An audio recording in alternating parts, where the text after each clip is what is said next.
Hey everybody, I want to dedicate this video to something that I've said before in the previous videos, and it's a reoccurring theme, and I swear to God, I've uploaded this, and every time I go back through my channel, I cannot really find a sound reference to this, but it's the absolute recipe for identifying and removing toxic people from your life.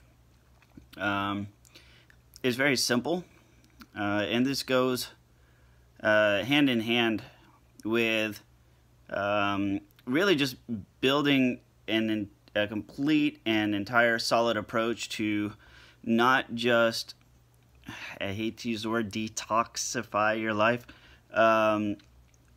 because they're toxic people, right? So they're toxins. So the best way to not only remove these people from your life, it also helps you identify people from your life, and more importantly, if you do these things moving forward, it prevents them from getting into your life altogether. Not only that, but it helps you develop the proper sense of self-love, and it helps you build up your self-esteem over the long term. And there's very, very simple things to do. 3 things, and I'll go through these briefly, and then I'll explain each, but they're pretty simple to understand. First thing to do, tell people no. Answer questions with no. More times than not, answer no. Particularly with members of the opposite sex, or whenever there is an element of attraction to somebody. Tell them no. So you've met this great, wonderful guy. You've met this beautiful, sexy girl. Tell them no. I mean, if, whatever it is that they're doing, you just met, you started hooking up, everything's wonderful, you're seeing kittens and glitter. See how well this person handles being told no. Because if they're using you to get stuff, when you tell them no, you're no longer useful, and bye-bye. It was that easy. People that are normal, that are actually interested in you, for you, are going to just be like, oh, okay, well, thought I'd ask. Cool. It's not a big deal. Regular people with good intentions can handle hearing a no. They can't handle a no, toxic. At least it's a pretty good indicator. Number 2, in addition to saying no, is, what was it? Oh yeah, be the one to create the social plans, right? A lot of us just kind of sort of just float through and look for invitations or say, hey, what are you doing Saturday night? Cool, that sounds great, right? A lot of us are invitation takers. If you're an invitation taker more than an invitation sender, change that. You start setting the plans. You decide what it is you're going to do. You start issuing the invitations. What are you doing on Saturday? Cool, we're heading up to the bar. You want to go? Hey, this Thursday we're going to happy hour. You should come. Right? Hey, Tuesday we're going bowling. If bowling's even still around. Be the plan maker. Why? Because number 1, it asserts you as being, I want to say, more dominant, less likely of a follower. You see what I mean?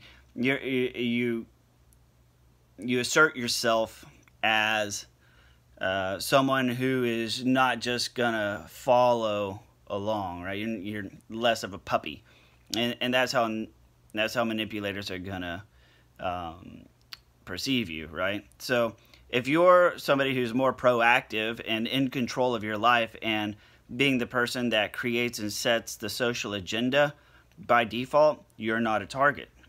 So it's pretty easy. Also, when you're doing this, watch for the people that try to steal your thunder. It is a bigger deal than you think it is. Like when you say, hey, everybody, I'm going to have a barbecue on Saturday, and we're going to watch the game. Y'all should come. Watch for that one person that says, hey, that sounds cool. It's like, you want to actually have it at my house? Because I just got I got my big screen TV. Plus, you know, I've got a bigger grill, you know, and we can seat more people, right? Watch for the people that do that, because they're making your invitation about them. Same thing is true, like, if even if they don't do that, if they're like, okay, cool, well, what are you bringing? It's like, well, I don't know, I'm going to have, you know, beer, snacks, and all that stuff. And they say, oh, cool, I can decorate. You want me to come decorate? You know, the person that is so amazingly eager to make your party better, watch out for them, because they're making your party about them. That's a red flag. Watch out for that.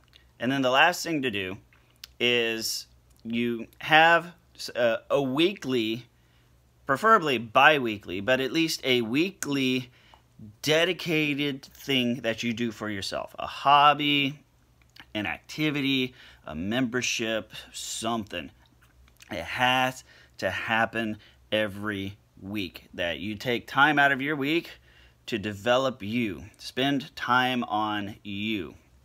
This is about you, not anybody else. It's not a couples activity. It's not one of those stupid fucking things where you go paint as a couple and have some wine and shit. I'm not talking about that. I'm talking about if you're a gearhead, you know, have a day. Every Wednesday is when I spin wrenches on my truck, you know. If you're a computer guy or if you're a gamer, Thursday nights is Halo night with the boys. Or if it's Fortnite or whatever. I used to play games. I haven't played in years. I'm too old and I suck way too hard. But whatever it is, you know, if you like to draw, Thursday night is my art night. This is whenever I sit down with my sketch pad and don't fucking bother me. You know, like, make that, because when you do that for yourself, that's gonna focus you on you. You're gonna provide yourself with your own supply, the shit you actually need, right? What do they say on the airplanes? When the oxygen masks drop, put your mask on first and then proceed, right?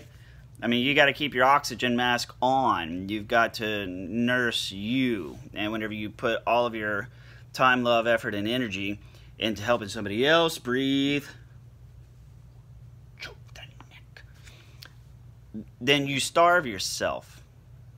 So you've got to do these three things. It's amazingly simple. I mean, it's not rocket science, but on the other hand, everybody looks to rocket science for answers.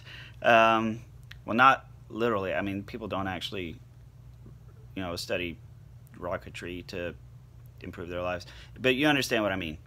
You know, it's very simple. These three things, just these three things alone, especially number one, just telling people no by default, that is going to repel so many toxic people right off the bat. I think you're going to actually be very surprised.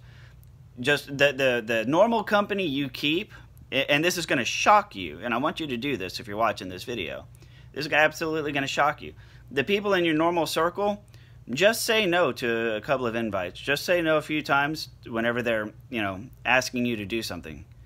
And like, wow, that's really fucked up. You know, you're the person I always really, you know, you're the person that I always felt I could rely on whenever I really need someone, and be like, dude, I seriously can't this time. Right? People fail to comprehend you of all people telling me no, right? Watch for that psycho shit. I can promise you there are going to be tons of people around you, especially if you're already on this channel.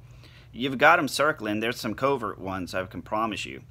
You're going to be surprised at just how many people in your company, your present company, just can't handle being told no. It's amazing. When I did it, I was stunned. It was crazy. I lost a lot of my friends, although I have to say I don't miss them now. Because, damn, man. It was like, wow.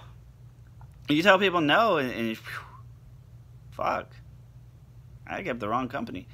You know, now I've got a few good, solid friends, a good few solid relationships. That's all I need.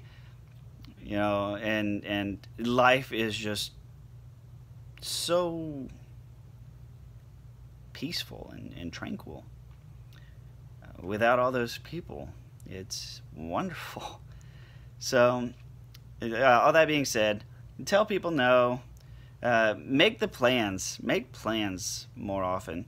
An easy one is do this. Every Wednesday, you have a happy hour, right? Or every Wednesday, you and coworkers go do lunch, right?